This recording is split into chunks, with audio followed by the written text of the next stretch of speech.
नमस्कार। दिन भर की खबरों का हर अपडेट और फॉलोअप लेकर मैं हाजिर हूं आपके साथ वैभव मिश्रा। खबरों की खबर हो या फिर खबरों पर असर, हमारे संवाददाता खबरों के पीछे दौड़ते हैं दिन भर। ग्राउंड जीरो से सीधी खबर बताएंगे हमारे तमाम जनता रिपोर्टर।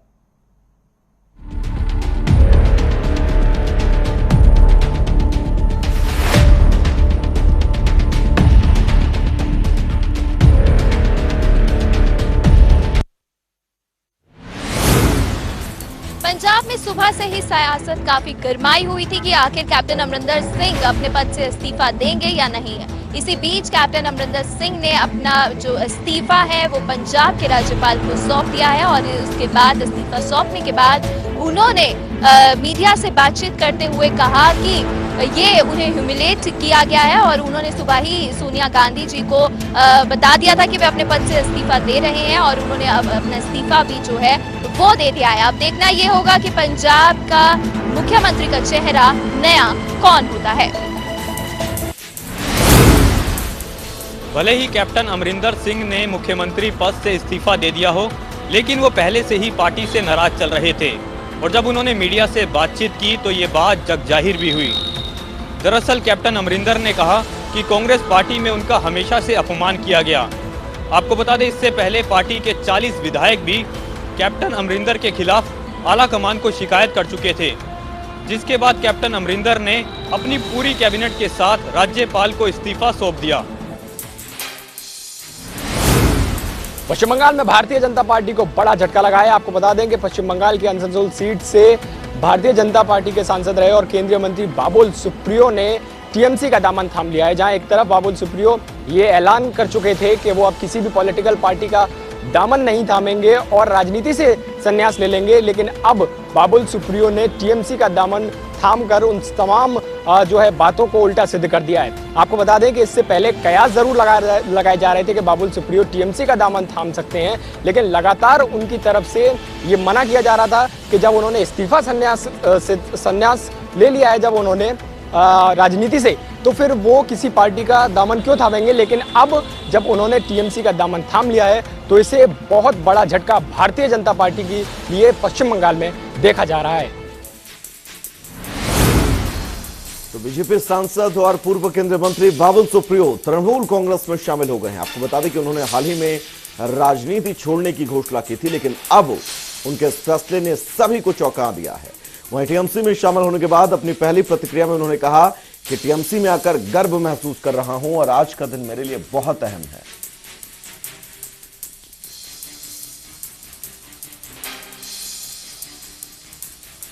तो बाबुल सुप्रियो आसनसोल सीट से सांसद, बीजेपी में पूर्व केंद्रीय मंत्री का पद, उसके बाद अब वो बीजेपी का दामन छोड़ चुके हैं। इसके कुछ दिन पहले उन्होंने ट्वीट करके ये साफ जानकारी दी थी कि वो राजनीति से संन्यास ले रहे हैं, लेकिन टीएमसी का दामन थामना, क्योंकि बीजेपी ने बंगाल के विधानसभा चुनाव में जो जमीन तैयार की थी, उस जमीन में कहीं ना कहीं से सेंध जरूर कहा जा सकता है बाबुल सुप्रियो का बीजेपी का छोड़ना। तो बाबुल सुप्रियो जो अब तृणमूल कांग्रेस में शामिल हो चुके हैं, बड़ा नाम, बीजेपी बंगाल का बड़ा चेहरा, लेकिन अब बाबुल सुप्रियो तृणमूल कांग्रेस की टीम में हैं। तो बाबुल सुप्रियो टीएमसी में शामिल हुए हैं। दरअसल आपको यह भी बता दें कि उन्होंने राजनीति से संन्यास ले लिया था, लेकिन संन्यास लेने के बाद फिर वापसी करते हुए तृणमूल कांग्रेस ज्वाइन की है।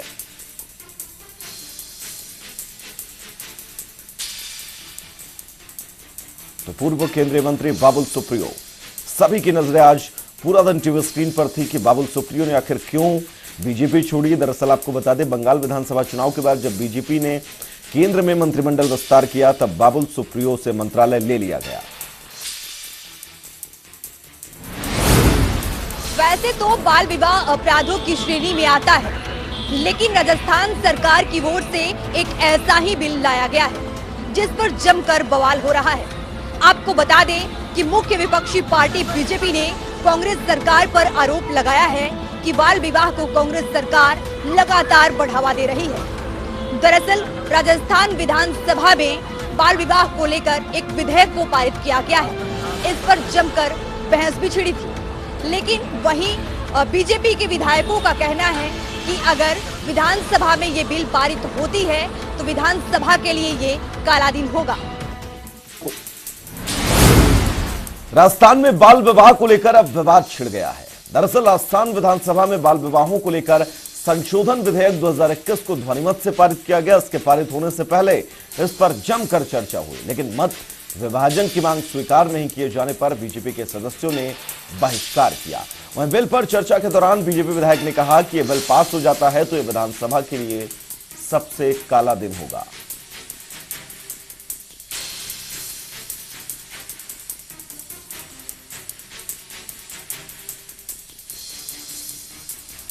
तो बीजेपी ने आज इस दिन को काला दिन बताया है। दरअसल आपको बता दें कि राजस्थान में बाल विवाह कानून में संशोधन हुआ है और इस संशोधन की मंजूरी सदन में ध्वनिमत से मिली, लेकिन बीजेपी का रुख बिल्कुल स्पष्ट था कि अगर इस बिल को कानून की शक्ल मिलती है तो ये लोकतंत्र के लिए सबसे ज्यादा काला दिन होगा, क्योंकि इसमें कई ऐसे पॉइंट हैं जो बाल विवाह को अनुमति देते हैं।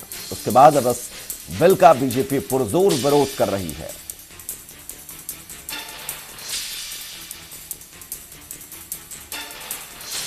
राजस्थान में बाल विवाह को क्या अनुमति मिल जाएगी इस बिल के बाद, यह बड़ा सवाल है, क्योंकि आज जब सदन में इस बिल को पेश किया गया, ध्वनिमत के साथ इस बिल को पारित कर दिया गया। और साथ ही आपको यह भी बता दें कि अब इस बिल के पारित होने के बाद अगर राज्यपाल की मुहर लगती है तो कानून की शक्ल लेगा और उसके बाद कुछ हद तक प्रदेश में बाल विवाह को लेकर कानून नर्म हो जाएंगे। कोरोना काल में गरीब मजदूरों की मदद कर चर्चित हुए अभिनेता सोनू सूद की मुश्किलें अब बढ़ती जा रही हैं। दरअसल सोनू सूद के कई ठिकानों पर आयकर विभाग की टीम की छापेमारी चल रही है। आयकर विभाग की टीम का दावा है कि सोनू सूद ने करीब 20 करोड़ के टैक्स चोरी की है। वहीं इस छापेमारी को विपक्ष राजनीति से प्रेरित बता रहा है। दरअसल आम आदमी पार्टी ने हाल ही में सोनू सूद को ब्रांड एम्बेसडर बनाया था।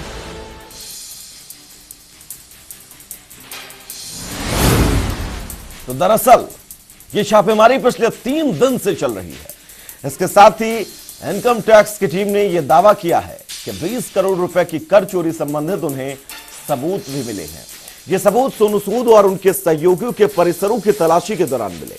साथ ही टीम के अधिकारियों का यह भी कहना है कि अभिनेता ने फर्जी संस्थाओं से फर्जी और असुरक्षित ऋण के रूप में बेहिसाब पैसे जमा किए थे।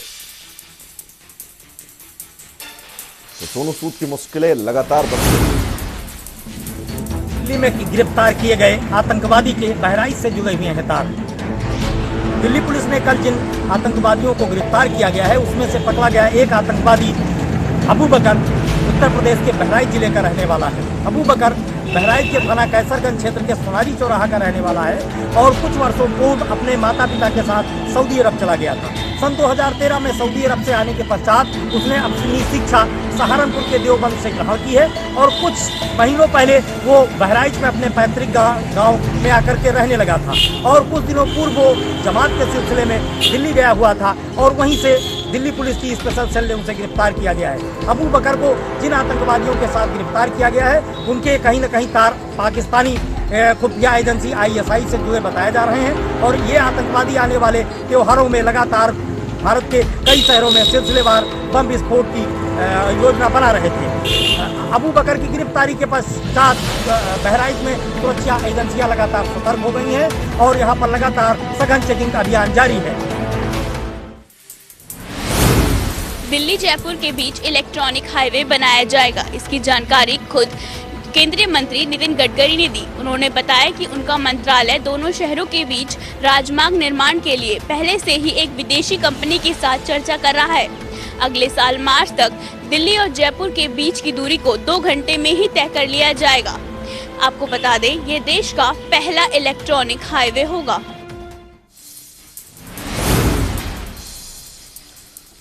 तो दिल्ली और जयपुर के बीच में इलेक्ट्रिक हाईवे बनाया जाएगा। दरअसल इसकी जानकारी खुद केंद्रीय मंत्री नितिन गडकरी ने दी है। उन्होंने बताया कि उनका मंत्रालय इन दोनों शहरों के बीच राजमार्ग के निर्माण के लिए एक विदेशी कंपनी के साथ पहले से ही चर्चा कर रहा है। अगले साल मार्च तक दिल्ली और जयपुर के बीच यात्रा का समय 2 घंटे ही तय किया जा सकेगा। आपको बता दें कि यह देश का पहला इलेक्ट्रिक हाईवे होगा। 17 सितंबर को प्रधानमंत्री नरेंद्र मोदी का 71वां जन्मदिन था। इस मौके पर देशवासियों ने प्रधानमंत्री को एक खास तोहफा दिया है। भारत ने कोरोना वैक्सीन के मामले में वर्ल्ड रिकॉर्ड बनाया है। कल 2.5 करोड़ से ज्यादा लोगों को वैक्सीन लगाई गई थी। आपको बता दें, भारत ने चीन को वैक्सीनेशन के मामले में पीछे छोड़ दिया है। प्रधानमंत्री नरेंद्र मोदी ने ट्वीट कर इसकी खुशी जाहिर की है। वहीं आपको बता दें, प्रधानमंत्री नरेंद्र मोदी ने गोवा के स्वास्थ्य कर्मियों से बातचीत के दौरान एक सवाल पूछा कि कल 2.5 करोड़ से ज्यादा लोगों को वैक्सीन लगाई गई थी, लेकिन सिर्फ एक पार्टी को ही बुखार क्यों आया। ये बात सुनकर सभी डॉक्टर्स हंस पड़े।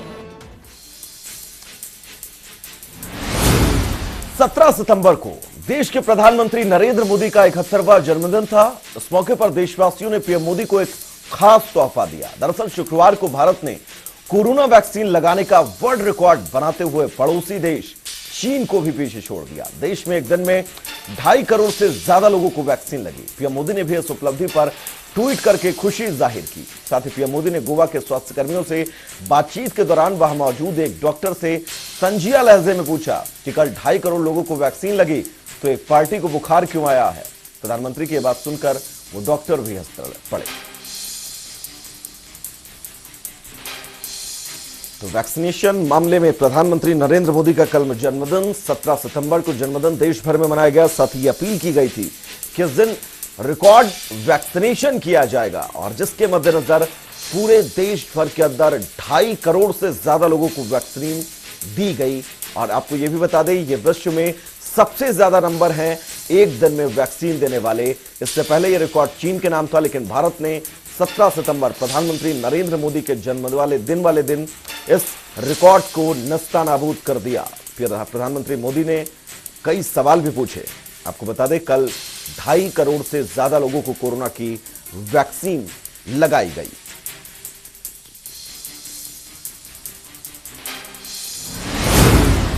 फरीदाबाद के औद्योगिक क्षेत्र के इंफ्रास्ट्रक्चर को लेकर हरियाणा सरकार ने संजीवनी देने का काम किया है। दरअसल पिछले कई सालों से फरीदाबाद के औद्योगिक क्षेत्र का इंफ्रास्ट्रक्चर का विकास विवादों में फंसा हुआ था और हरियाणा सरकार ने इस विवाद का पटाक्षेप करते हुए हाल ही में 109 करोड़ रुपए की राशि फरीदाबाद के औद्योगिक क्षेत्र के विकास के लिए आवंटित की है। और आज फरीदाबाद इंडस्ट्रीज एसोसिएशन के कार्यालय से केंद्रीय राज्य मंत्री कृष्णपाल गुर्जर, कैबिनेट मंत्री मूलचंद शर्मा, विधायक नरेंद्र गुप्ता सहित तमाम फरीदाबाद के औद्योगिक संगठनों के प्रतिनिधियों की मौजूदगी में आज औद्योगिक क्षेत्र के इंफ्रास्ट्रक्चर के विकास कार्य की शुरुआत की गई। माना जा रहा है कि आने वाले 1 साल में फरीदाबाद के औद्योगिक क्षेत्र के इंफ्रास्ट्रक्चर को लेकर सूरत और सीरत दोनों ही बदली हुई नजर आएगी। इसे लेकर दोनों मंत्रियों ने अधिकारियों को जहां जल्द से जल्द काम निपटाने के साथ साथ वहीं गुणवत्ता का भी ध्यान रखने के दिशा निर्देश जारी किए। साथ साथ उद्योगपतियों से भी अपील की कि वे कार्य में कोताही पाए जाने पर तुरंत प्रशासन के साथ साथ उन्हें भी इसकी सूचना दे। वहीं उद्योगपतियों ने भी उम्मीद जताई है कि फरीदाबाद के इंफ्रास्ट्रक्चर के विकास की शुरुआत होने से अब उम्मीद जगी है कि आने वाले समय में फरीदाबाद के औद्योगिक क्षेत्र का जो स्वरूप है वो और भी अधिक निखर कर सामने आएगा।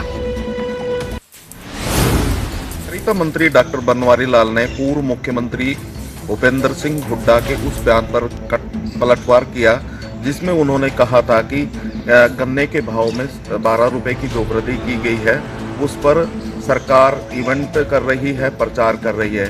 इस पर पलटवार करते हुए बनवारी लाल ने कहा कि यह सरकार काम करने वाली सरकार है, न कि प्रचार करने वाली सरकार। वहीं उन्होंने कहा कि सरकार गन्ने के जो किसान हैं उनको पिछली बार भी 10 रुपये की बढ़ोतरी की थी और इस बार उन्होंने 12 रुपये की बढ़ोतरी की है और ये बढ़ोतरी के जो भाव हैं वो उनको तुरंत मिलने लगेंगे। साथ ही उन्होंने कहा कि हरियाणा एक देश में पहला राज्य है जहां सबसे ज़्यादा गन्ना किसानों को भाव दिए जा रहे हैं। वहीं उन्होंने कहा कि पंजाब में विधानसभा चुनाव को देखते हुए अब गन्ने की वृद्धि की है, जबकि उनके प्रदेश में ना कोई चुनाव है न कोई प्रेशर, उसके बावजूद किसानों के जो गन्ने के भाव हैं उनको उन्होंने बढ़ाया है।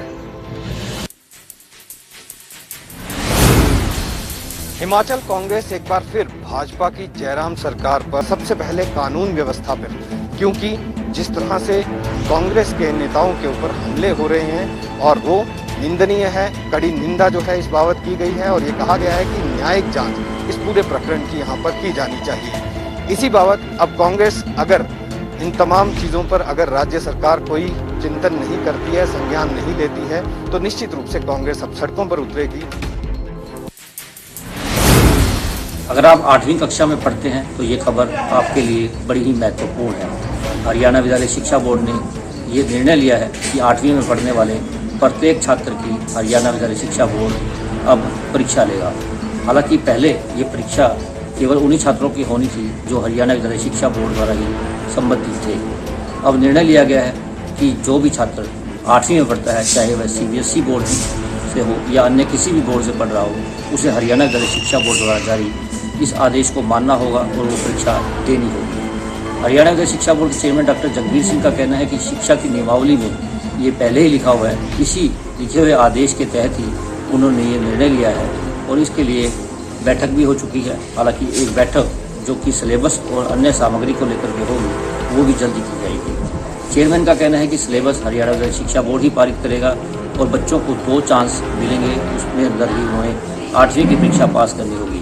8वीं की परीक्षा पास करने के बाद ही उन्हें 9वीं में दाखिला मिल जाएगा। हालांकि अभी CBSE व अन्य बोर्डों ने 8वीं का बोर्ड नहीं बनाया है, जबकि हरियाणा विद्यालय शिक्षा बोर्ड 8वीं की बोर्ड की परीक्षा का आदेश पहले ही जारी कर चुका है।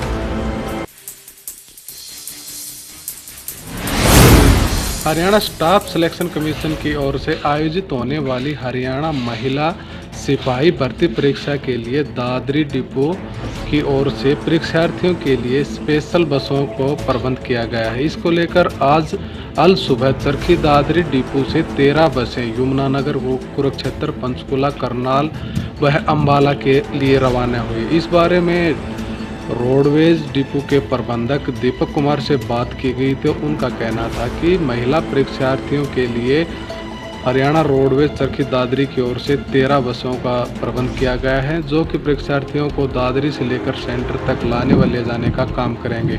उन्होंने बताया कि कोविड-19 गाइडलाइन की पालना की गई है और उसी के तहत बसें चलाई गई है। बसों के लिए अतिरिक्त स्टाफ का भी प्रबंध किया गया है। जब इस बारे में परीक्षार्थियों से बात की गई तो परीक्षार्थियों का कहना था कि हरियाणा रोडवेज ने जो बसों की व्यवस्था की है उसके लिए हम रोडवेज विभाग का धन्यवाद करते हैं।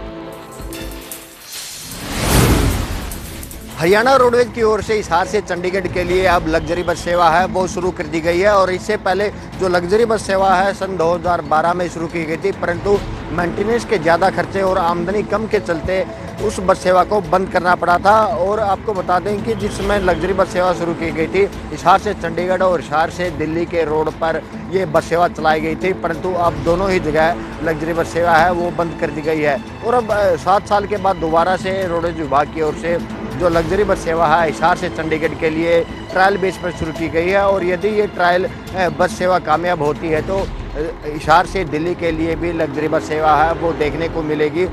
यात्रियों को काफ़ी आरामदायक सफ़र हो इसके लिए काफ़ी ध्यान रखा गया है। मोबाइल चार्जिंग या AC की बात की जाए या फिर कंफर्ट सीट है, सभी का ध्यान रखा गया है। जो यात्री दिल्ली हिसार से चंडीगढ़ के लिए अप डाउन करते हैं उनके लिए काफ़ी फ़ायदा होने वाला है, क्योंकि इस बस सेवा में यात्रियों का समय भी बचेगा। और दूसरा हम आपको बताएंगे, आम बसों से ज़्यादा किराया है इसका रखा गया है। करीब एक तरफ का 510 रुपये किराया रखा गया और अप डाउन के लिए 1020 रुपये यात्रियों से चार्ज वो है लिया जाएगा।